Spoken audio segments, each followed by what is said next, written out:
मेरे प्यारे दोस्तों, आज जो मैं विषय लेके आया हूँ चर्चा के लिए वो है सृष्टि रचना। ये सृष्टि रचना कैसे हुई है, कैसे ये दुनिया बनी है और इसको बनाने वाला कौन है, आज इस पे विचार करेंगे। जैसे कि आपको पता है कि कई तरह के यहाँ पर जो संत आए हैं भारत में और अलग अलग प्रांतों में, विदेशों में, सबने जो सृष्टि रचना का विस्तार किया है, बताया है जो उन्होंने, वो लगभग सेम ही है। यानी कि एक शक्ति है निराकार, जिसका कोई आकार नहीं है, वही निराकार यानी शून्य कह लो उसको, वही शून्य से ये सारी सृष्टि बनती है। उसी को ब्रह्म कह लो, एक ही बात है। वही निराकार, वही ब्रह्म, वही शून्य, वही मन, चारों नाम अलग अलग हैं लेकिन वस्तु एक ही है। उसी से ये सृष्टि बनती है, उसी से ही बाकी तत्व बनते हैं, उसी से ही हर शरीर बनता है और आपको ये जड़वत जो शरीर, जो जगत है, वो दिखाई देता है उसी एक से। जैसे मैदे से ही समोसे भी बनते हैं, मटरी भी बनती है और भी कई पकवान बनते हैं, लेकिन वो मैदा एक ही होता है। उसके कण कण मिलकर अलग अलग शेप ले लेते हैं और हम हर चीज का अलग नाम रख देते हैं, लेकिन असल में वो मैदा ही होता है। और मैदा हर चीज में भरपूर होता है। जो भी चीज मैदे से बनी है उसमें मैदा कण कण में होता है। ऐसी कोई जगह नहीं जहां पर मैदा ना हो, जो चीज मैदे से बनी है। इसी तरह जो ब्रह्म है वो ऐसी कोई जगह नहीं है जहां पे ब्रह्म नहीं है।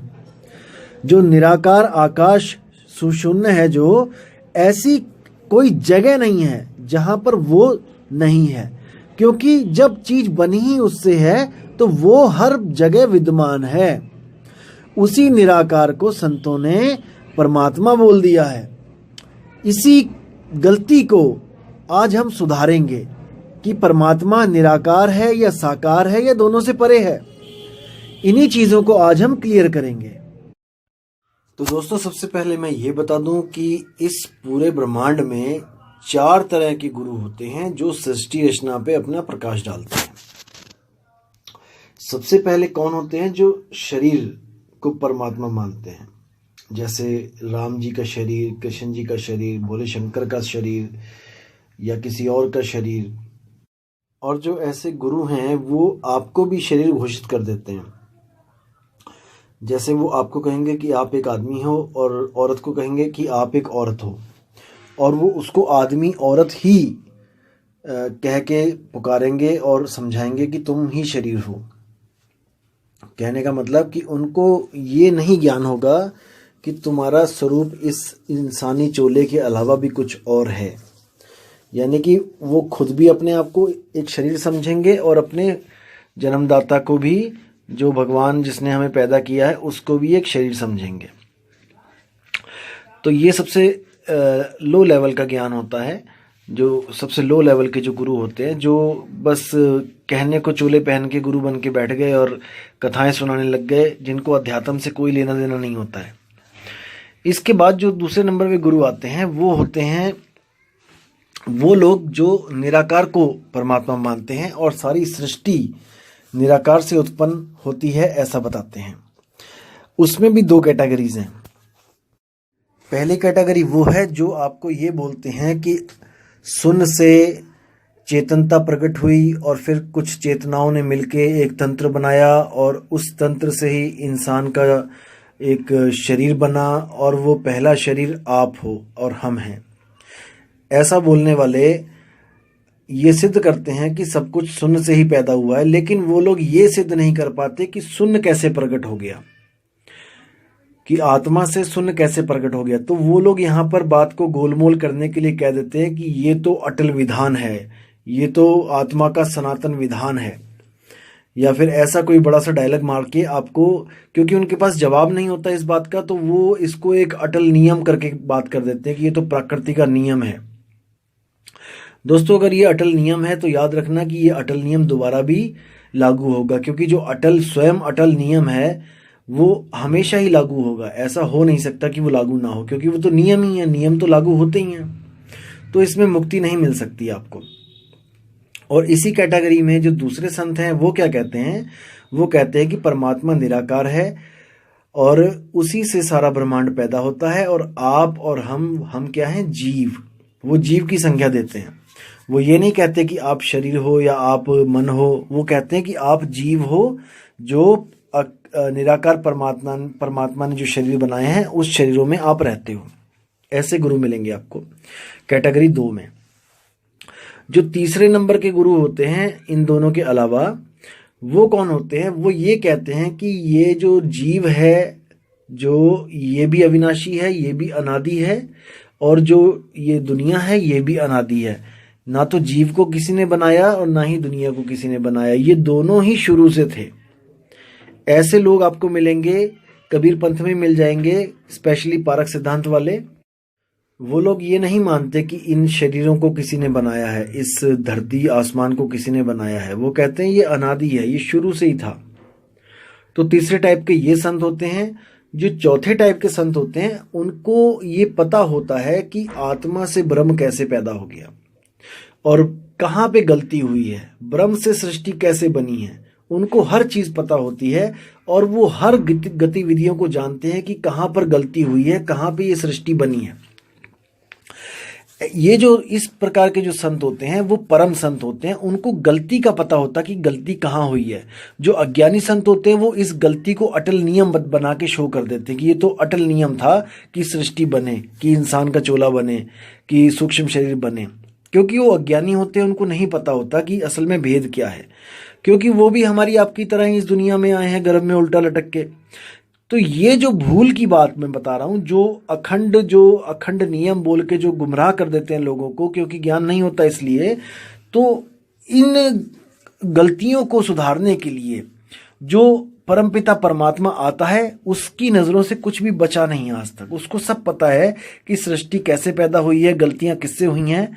तो मैं आज उन्हीं परमात्मा की आपको एक वाणी बताऊंगा और उस वाणी में आप देखिएगा कि कैसे स्पष्ट लिखा है कि गलतियां कहाँ कहाँ हुई हैं। आप और हम दोनों जानते हैं कि सनातन इस दुनिया में अगर कुछ है तो वो आत्मा है, आत्मा से ऊपर कुछ नहीं है। मैंने फिर बोला आपको कि परमात्मा केवल अपने कुछ गुण के कारण परमात्मा कहला रहा है, अदरवाइज वो भी एक आत्मा ही है, क्योंकि उसके नाम के आगे परम लगा दिया गया है, क्योंकि वो कभी गलती नहीं करता, भूल नहीं करता। बस यही कारण है कि वो परमात्मा कहला रहा है और हम सब आत्माएं कहला रही हैं। असल में आत्मा ही सनातन है, और सनातन जो है उसी से गलती हुई है, आत्मा से ही गलती हुई है। ये मैं कह रहा हूं इसलिए आपको यकीन नहीं हो रहा, लेकिन मैं आपको कबीर साहब की वाणी से प्रूफ करता हूं कि ये कैसे हुआ है। तब शायद आपको समझ में आए और आपकी जो विवेक बुद्धि है वो शायद ज्यादा काम करने लग जाए। तो शुरू करते हैं वाणी। संतों ऐसी भूल जग माही, जाते जीव मिथ्या में जाही। तो साहिब कह रहे हैं कि संतों, देखो हम लोग महामूर्ख अज्ञानी लोग हैं, फिर भी कबीर साहब में इतनी शालीनता है कि वो हमें अज्ञानियों को संतों कह के पुकार रहे हैं। और हम जैसे मूर्ख, देखो उन संतों को हम लोग अज्ञानी, फंसाने वाला, मूर्ख, पता नहीं क्या क्या बोल देते हैं। यहां से पता लगता है कि बुद्धि का लेवल कितना है हम लोग का। तो आप समझदार हैं, आप समझिए इस ज्ञान को। तो क्या कहते हैं, संतों ऐसी भूल जग माही, जाते जीव मिथ्या में जाही। साहिब कह रहे हैं कि ऐसी भूल जगत में पड़ गई है जिससे हर जीव झूठ की राह पे चला हुआ है, यानी झूठी मुक्तियों के चक्कर में फंसा हुआ है। अब कहते हैं, पहले भूले ब्रह्म अखंडित, झाई आप ही मानी। यानी कि जो ब्रह्म जिसको बोला जाता है कि वो अखंडित है, वो परमात्मा है, जिसके लिए कई बार बोला जाता है अहम ब्रह्मास्मि, एको ब्रह्म द्वितीयो नास्ति। तो ऐसा ब्रह्म जो है, कबीर साहब कहते हैं वो खुद भूला हुआ है।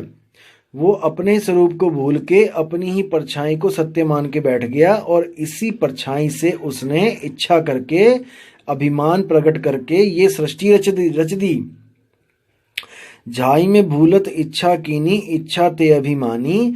अभिमानी करता हुए बैठे, यानी अभिमानी होकर कर्ता पुरुष बन बैठा, वो इस दुनिया को बनाने वाला बन बैठा और उसने दुनिया प्रकट कर दी।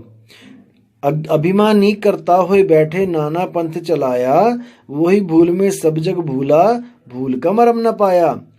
अब जैसे ही उसने ये भूल करी और इस सृष्टि को बनाया, तो हम लोग जो थे, हम लोग भी उसी भूल में भूल गए। जितनी भी आत्माएं थी वो सब भूल गईं उसी की भूल में। जैसे वो भूला ऐसे ही सब भूलते चले गए। वही भूल में सब जग भूला, यानी एक ही भूल थी हमारी सबकी और उसी में हम भूलते चले गए। 184 भूलते कहिए, भूलते जग बिटमाया, जो है सनातन सोई भूला, अब सो भूल ही खाया। देखो कितना साफ बोल दिया कबीर साहब ने कि 184 भूलते कहिए, कि 184 जो जूने बनी है वो सब हमारी भूल से ही बनी है। भूलते जग बिटमाया, जो है सनातन सोई भूला। अब जो सनातन है, जो आत्मदेव है, जिसको आत्मा कहते हैं वही सबसे पहले भूल गया, वही भूला हुआ है। अभी तक उसकी भूल ठीक नहीं हुई है, अभी तक वो सुरती उसकी धक्के खा रही है। भूल मिटे गुरु मिले पारखी, पारख दे लखाई, कहें कबीर भूल की औषध, पारख सबकी भाई। देखो कितना प्यारा शब्द है। कहते हैं भूल मिटे गुरु मिले पारखी। भूल तब मिटती है जब पारखी गुरु मिल जाता है। पारखी गुरु का मतलब ये नहीं कि परख सिद्धांत वाला, पारखी का मतलब है जो परख करना जानता है वो गुरु, क्योंकि गुरु की परख के द्वारा ही चेले की परख काम करती है। अगर गुरु ही पारखी नहीं है तो चेला पारखी नहीं हो सकता। आप समझ रहे हैं मैं क्या कह रहा हूं? जो इतने बड़े बड़े गुरु गद्दियों पे जो बैठे हुए हैं, इनकी खुद अकल मारी गई है। ये खुद नहीं समझ पा रहे हैं कि हमारे गुरु ने हमें क्या दिया है और उसी को सत्य मान के बैठे हैं। अपनी बुद्धि चलानी इन्होंने छोड़ दी है, इसलिए परख इनकी मर गई है। लेकिन कबीर साहब कहते हैं कि जो गुरु मिले पारखी, अगर पारखी गुरु आपको मिल जाता है तो आपकी भूल जो है उसको मेट देता है, आपकी भूल को खत्म कर देता है। भूल मिटे गुरु मिले पारखी, पारख देई लखाई, कहें कबीर भूल की औषध, पारख सबकी भाई। यानी कि जितने भी हैं सब हम लोग, हम सबकी एक ही औषधि है, वो है पारख। किसका पारख? शब्द का पारख। जैसे साहिब कहते हैं शब्द शब्द सब कोई कहे, हर संत शब्द लेके बैठा है, ऐसा कोई संत नहीं जो शब्द लेके नहीं बैठा है। शब्द शब्द सब कोई कहे, वह तो शब्द विदेह, जीवा पे आवे नहीं, निरख परख कर ले। तो साहिब कहते हैं क्या करना है? निरख और परख, उसको अच्छी तरह निरख लो और अच्छी तरह परख लो कि जो शब्द हमें मिलने जा रहा है उससे हमारी मुक्ति होगी कि नहीं। मुक्ति की बात है यहाँ पे दोस्तों। अब ऐसा नहीं है कि किसी भी शब्द से मुक्ति मिल जाए, ऐसा नहीं है। केवल सार शब्द से मुक्ति मिलती है और वो सार शब्द किसी ग्रंथ में नहीं लिखा है। उसी सार शब्द को मूल ज्ञान कहते हैं। जैसे साहिब ने बोला है 33 अरब ज्ञान हम भाखा, सार शब्द हम गुप्त ही राखा। तो सार शब्द गुप्त कहाँ रखा है भाई? ये समझना है। वो दिया है संतों के हाथ में, यानी कि संतों को भेद दिया है सार शब्द का। 33 अरब ज्ञान कहाँ लिखा है? किताबों में। लेकिन वो 33 अरब ज्ञान एक मूल ज्ञान की तरफ इशारा करता है। जिस लेवल का बच्चा होता है उस लेवल में सतगुरु ज्ञान देते हैं और वो ज्ञान उसी मूल की तरफ इशारा करता है। और वो मूल शब्द कहाँ पे रखा है? वो सतगुरु के पास रखा है। सतगुरु जब मिलता है तो वो भेद बताता है। 33 अरब ज्ञान पढ़ने की जरूरत नहीं है भाई। कोई सोचे कि 500 साल लग जाएंगे पढ़ते पढ़ते, भाई वो मूर्ख है। तो कबीर साहब कहते हैं जो तुम चाहते हो, सार शब्द चाहते हो, तो सतगुरु के पास जाओ, विवेक के द्वारा उसको परखो। अनपढ़ बंदा तो कभी भी मुक्ति ना पा पाए। अगर उसको पढ़ने के बाद ही मुक्ति मिलनी है तो वो तो किसी ग्रंथ को पढ़ ही नहीं पाएगा। तो ग्रंथों को पढ़ना तब होता है जब सतगुरु नहीं होता है। जब सतगुरु मिल जाता है, जब सत्संग मिल जाता है, तो आप ग्रंथों को छोड़ो, आप वाणी पे विचार करो, वाणी क्या कह रही है। और आप इतने मूर्ख नहीं हो कि आपको कोई मूर्ख बना जाए। हर वाणी का एक मतलब होता है, सार होता है, और जो हंस होते हैं वो उस सार को समझ लेते हैं। जो कौवे होते हैं वो सार असार को नहीं समझ पाते हैं। तो बात है मुक्ति की, हमें मुक्ति चाहिए।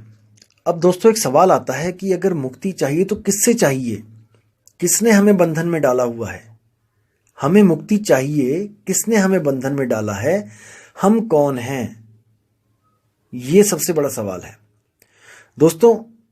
कई ऐसे आपको जो अज्ञानी गुरु मिलेंगे जो आपको कहेंगे कि आप मन हो, क्योंकि आप सुख दुख को भोग रहे हो, सुख दुख महसूस कर रहे हो, इसलिए आप मन हो।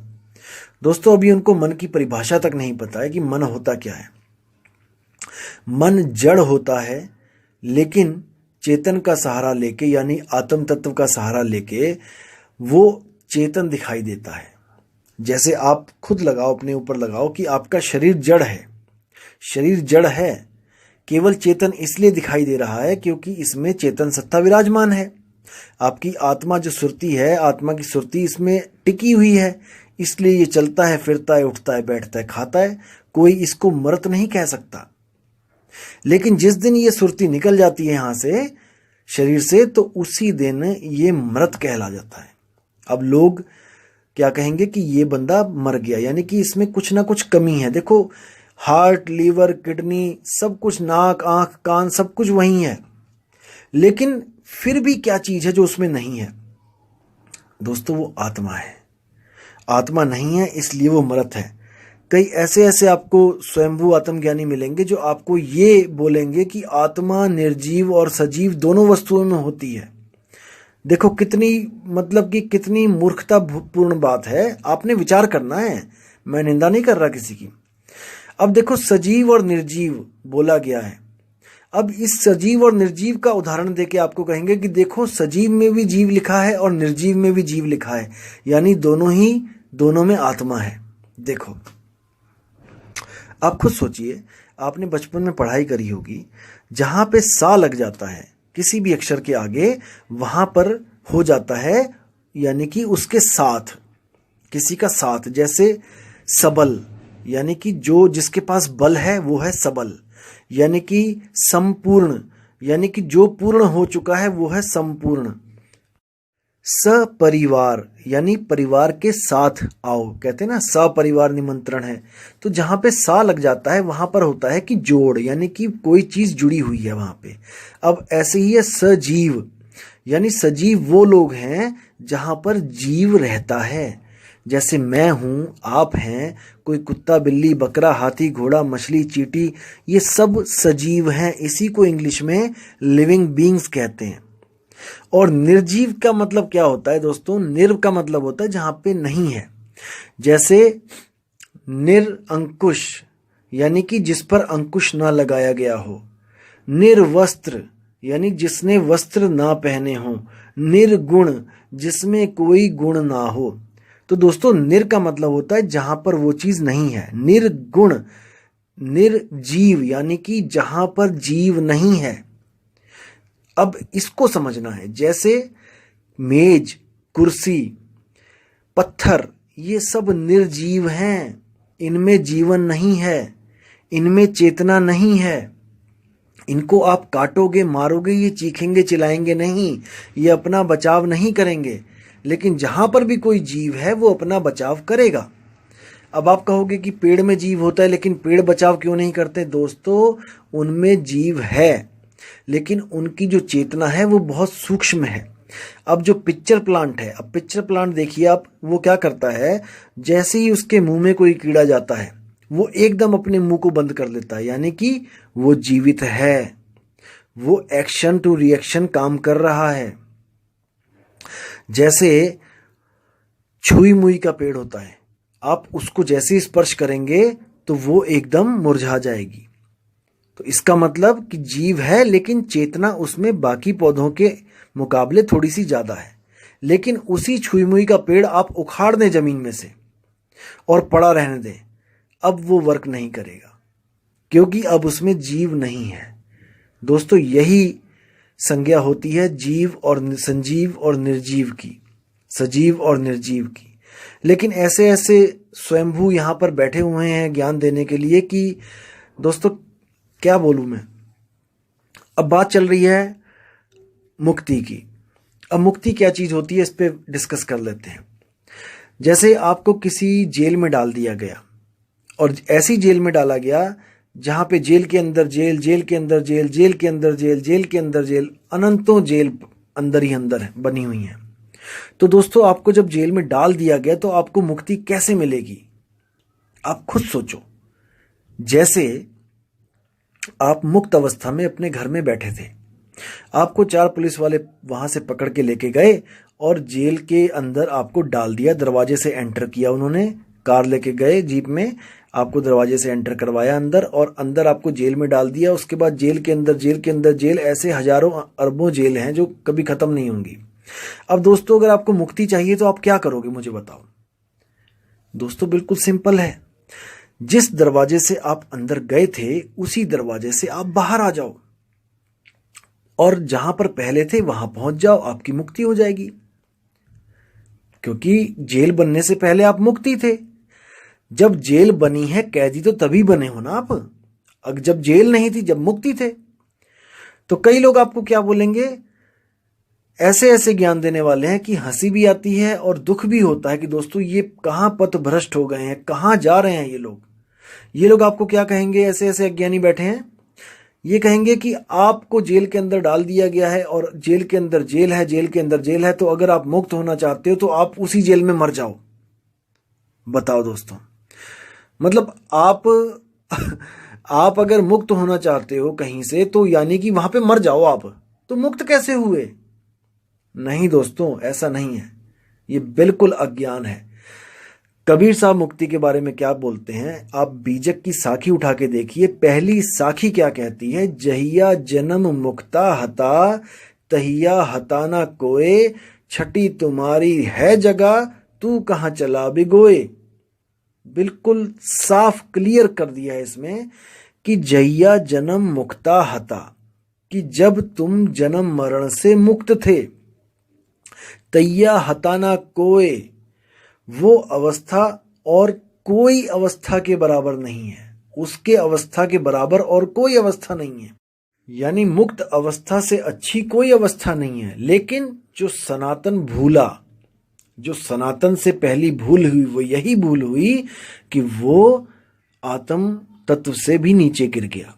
सुरती के रूप में, सुरती शब्द से जब अलग हुई, आत्मा से सुरती उसकी अलग हुई और वो जब जेल में पहुंची, यानी 5 तत्वों ब्रह्म को निर्माण करते करते, आगे 5 तत्वों का निर्माण करते करते जब नीचे पहुंची, 5 तत्व में पहुंची, तब बंधन में पड़ गई। ये वापस अपने उस मूल को नहीं प्राप्त कर पाई। अरबों खरबों जन्म हो गए। इसलिए परमपिता परमात्मा को एक गुरु रूप धारण करके, एक पुरुष का रूप धारण करके हमें समझाने के लिए आना पड़ा। और वही परमपिता परमात्मा मूल सुरति हैं। मूल सुरति का मतलब होता है वो शब्द जो अपने ज्ञान में रह के सुरति के द्वारा हमें समझाने आता है। अपने ज्ञान में रह के दोस्तों, कहने का मतलब है कि वो किसी गर्भ जून से नहीं आता उल्टा लटक के, क्योंकि गर्भ जून ही अज्ञान है। तो दोस्तों, अब आपसे मैं विदा चाहूँगा और बहुत ही जल्दी एक नई ऑडियो के साथ आऊँगा जिसमें मैं आपको 4 राम के बारे में बताऊँगा कि वो 4 राम क्या है। तो आप लोगों का दिन मंगलमय हो, यही चाहूँगा मैं परमपिता परमात्मा से। तब तक के लिए मुझे आज्ञा दें। जय गुरु बंदी छोड़ कबीर साहिब, जय गुरु बंदी छोड़ मदन साहिब, जय जय गुरु बंदी छोड़ वैराग साहिब जी की सदा ही जय। मेरे प्यारे दोस्त।